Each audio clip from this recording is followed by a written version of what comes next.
There was a certain energy that I kept noticing. And in that trip out to India, I was out in Asia for about 9 months when I was 24, 25. I had Tibetan astrology reading, a Vedic astrology reading. I was going out with a woman who read my Western chart, and I did Reiki and Qigong and Tai Chi. So I was really working with energy deeply. But what happened with the astrology was that all these different systems were reflecting really deeply my soul story, what my life had been to that point, what my potentials were that I knew inside of me, but I didn't so much have a language for until that point. And now suddenly the vocabulary arrived. And so what was happening was, in these people and in these experiences, I was really starting to recognize archetypes. And archetypes, a lot of us know the word, it means primary patterns of energy. Another way of thinking about it is like the thumbprints of God or Goddess, the thumbprints of the Creator.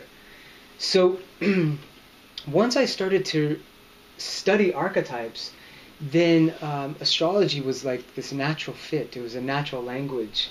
And this is what compelled, once I began this work, to compelled me to write my first book, Codex of the Soul, Astrology, Archetypes, and Your Sacred Blueprint.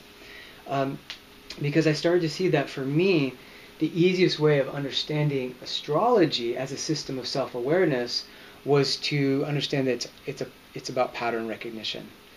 And that's what archetypes are. They're these patterns.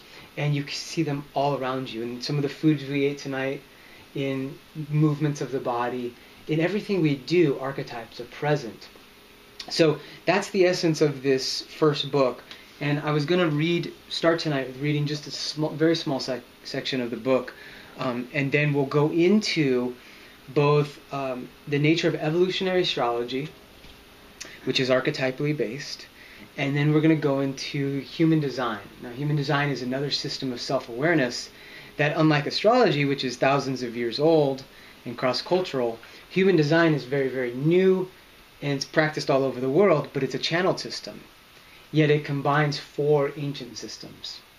So when you combine these 2 systems together, astrology, evolutionary astrology, and human design, you're looking at this incredible plethora of information and guidance on your soul's journey here, and the best ways of working with your energy. So I just want to dive in and see what we can cover tonight. I don't want to overwhelm everyone, but it should be exciting. So let me make a change here. Speaking of energy. All right. So this is from just a tiny section called Mindful Awareness and the Sacred Role of Astrology. So the section begins with the quote from Jesus, "Ye who seek shall find."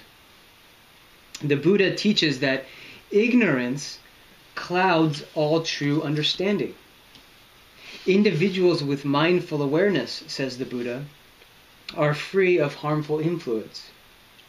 In essence, the Buddha is stating that if you lack self-awareness, you cannot act wisely, since you will be habitually and unconsciously responding to stimuli in your environment. Reactive behavior keeps you in the loop of seeking pleasure and avoiding pain, never understanding the fundamental nature of reality and the importance of appreciating anicca, or impermanence. This reactive ignorance is how you become a product of fate.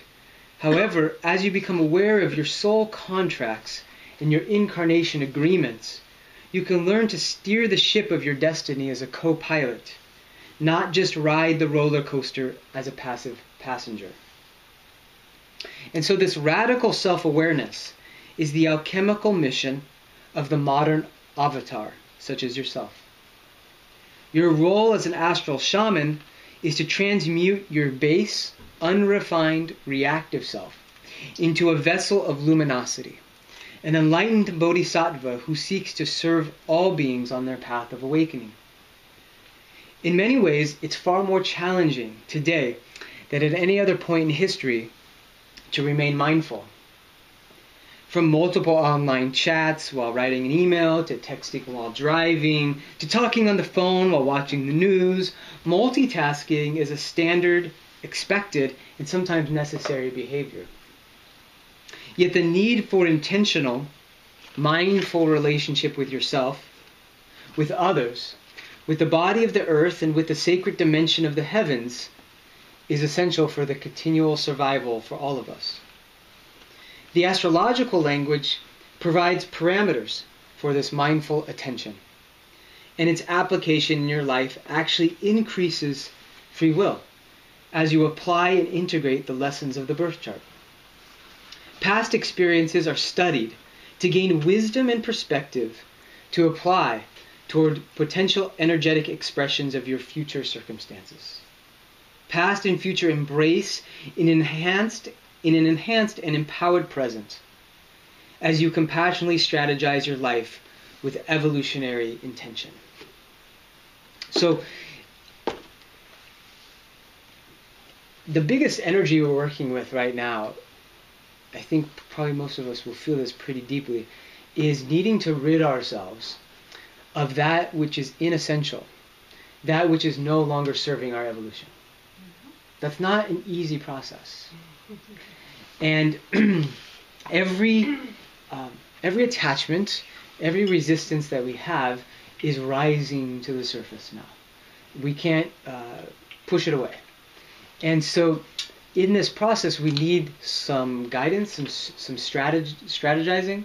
We need some language in order to navigate